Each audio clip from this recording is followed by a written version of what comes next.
నమస్తే, welcome to స్వతంత్ర focus. నేను రహీం.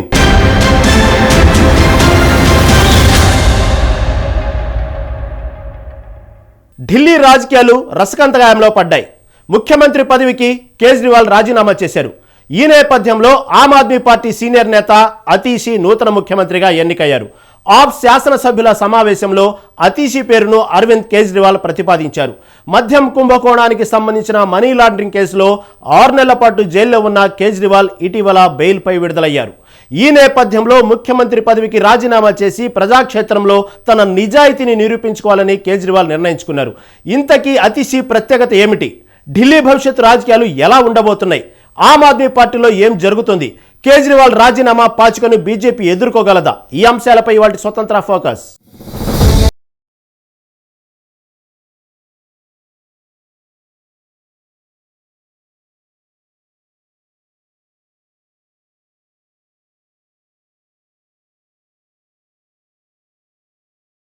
అతీషీ ఇప్పుడు దేశవ్యాప్తంగా మార్మోగుతున్న పేరు. కేజ్రీవాల్ వారసురాలిగా ఢిల్లీ ముఖ్యమంత్రిగా పగ్గాలు చేపట్టబోతున్నారు. మనీష్ సిసోడియా, సత్యేంద్ర జైన్ లాంటి సీనియర్లు కోర్టు కేసులు ఇరుక్కొని ఉండటంతో అతీషీ పేరు తెరపైకి వచ్చింది. కేజ్రీవాల్ క్యాబినెట్లో విద్యా, పంచాయతీరాజ్ శాఖ మంత్రిగా అతీషీ సమర్థత చాటుకున్నారు. పాలనలో ఆమె తనదైన మార్కు వేసుకున్నారు.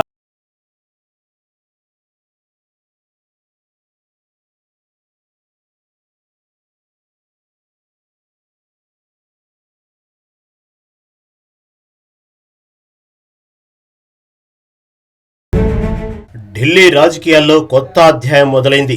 ఆమ్ ఆద్మీ పార్టీ తరపున నూతన ముఖ్యమంత్రిగా అతీషీ ఎన్నికయ్యారు.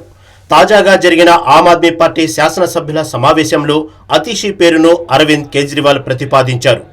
ఈ ప్రతిపాదనను ఆప్ ఎమ్మెల్యేలు ఏకగ్రీవంగా ఆమోదించారు. దీంతో అతీషీ ముఖ్యమంత్రి కావడానికి మార్గం సుగమమైంది.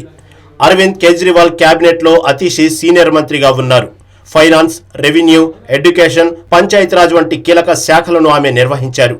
ప్రస్తుతం ఢిల్లీలోని కాల్కాజీ నియోజకవర్గానికి అతీషీ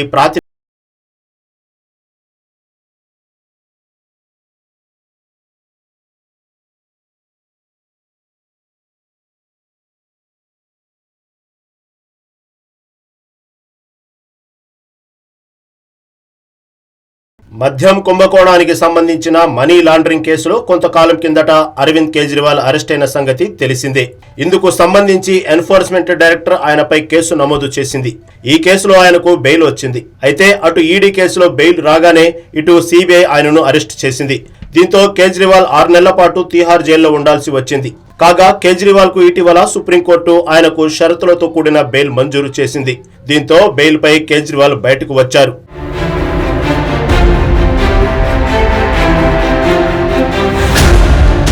అయితే బెయిల్పై విడుదలైన కేజ్రీవాల్ ఒక సంచలన నిర్ణయం తీసుకున్నారు.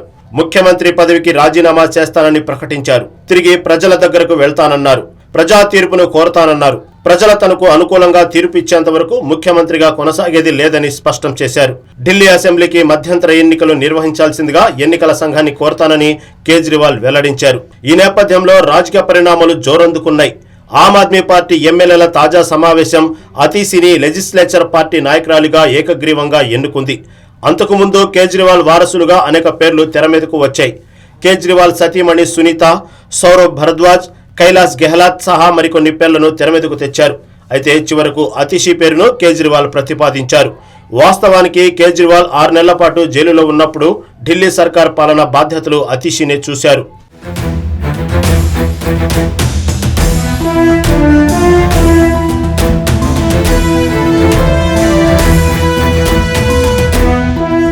అతీషీ ఇప్పుడు దేశవ్యాప్తంగా మార్మోగుతున్న పేరు. ఢిల్లీ ఆమ్ ఆద్మీ పార్టీలో ఆమె సీనియర్ నేత. 43 ఏళ్ల అతీషీ ఉన్నత విద్యావంతురాలు. ఆక్స్ఫర్డ్ విశ్వవిద్యాలయంలో ఆమె చదువుకున్నారు. ఢిల్లీ విద్యారంగంలో వచ్చిన అనేక సంస్కరణలు ఆమె తీసుకొచ్చినవే.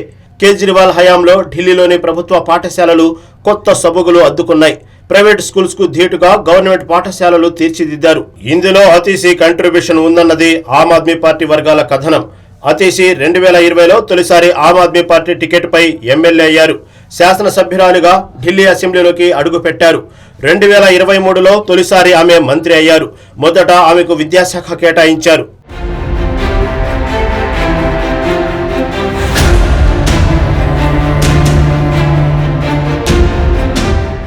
వాస్తవానికి కిందటేడాది స్వాతంత్ర దినోత్సవ వేడుకల సమయంలో కేజ్రీవాల్ జైల్లో ఉన్నారు.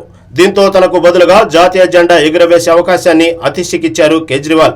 స్వాతంత్ర దినోత్సవ వేడుకలలో జాతీయ జెండా ఎగురవేయడానికి అతీషి సిద్ధమయ్యారు. అయితే లెఫ్టినెంట్ గవర్నర్ వికే సక్సేనా ఇందుకు అడ్డుపడ్డారు. దీంతో ఆగస్టు 15న జాతీయ జెండా ఎగురవేసే అవకాశాన్ని అతీషి కోల్పోయారు.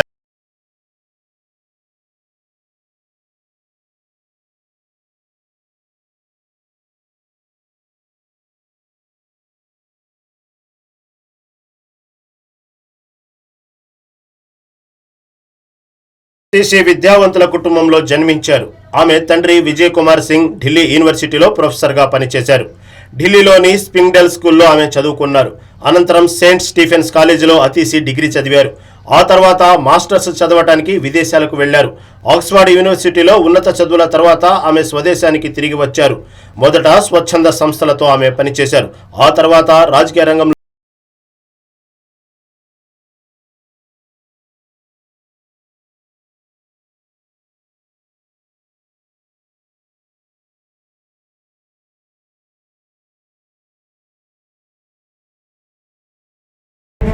అతీషికి ఉమ్మడి ఆంధ్రప్రదేశ్తో అనుబంధం ఉంది. మదనపల్లె సమీపంలోని రిషి వ్యాలీ స్కూల్లో కొంతకాలం టీచర్గా పనిచేశారు. ఆ తర్వాత భోపాల్ వెళ్లారు. అక్కడ స్వచ్ఛంద సేవా సంస్థలతో అనుబంధం పెరిగింది. ఆ సమయంలోనే ఆమ్ ఆద్మీ పార్టీ నేతలతో ఆమెకు పరిచయమైంది. దీంతో 2013లో అతీషి ఆమ్ ఆద్మీ పార్టీ కండువా కప్పుకున్నారు. కాగా 2015 నుంచి 2018 వరకు అప్పటి ఢిల్లీ విద్యాశాఖ మంత్రి మనీష్ సిసోడియాకు ఆమె సలహాదారురాలుగా పనిచేశారు. ఈ సమయంలోనే ఢిల్లీలోని ప్రభుత్వ పాఠశాలల స్థితిగతులను మెరుగుపరచడంలో ఆమె కీలక పాత్ర పోషించారు. ప్రతి పాఠశాలకు అనుబంధంగా స్కూల్ కమిటీని ఏర్పాటు చేశారు. అలాగే ప్రైవేటు స్కూళ్ల యాజమాన్యాలు ఇష్టారాజ్యంగా ఫీజులు పెంచకుండా కఠిన నిబంధనలు విధించారు. ఒక దశలో ఆమ్ ఆద్మీ పార్టీ రాజకీయ వ్యవహారాల కమిటీ సభ్యురాలుగా అతీషి పనిచేశారు.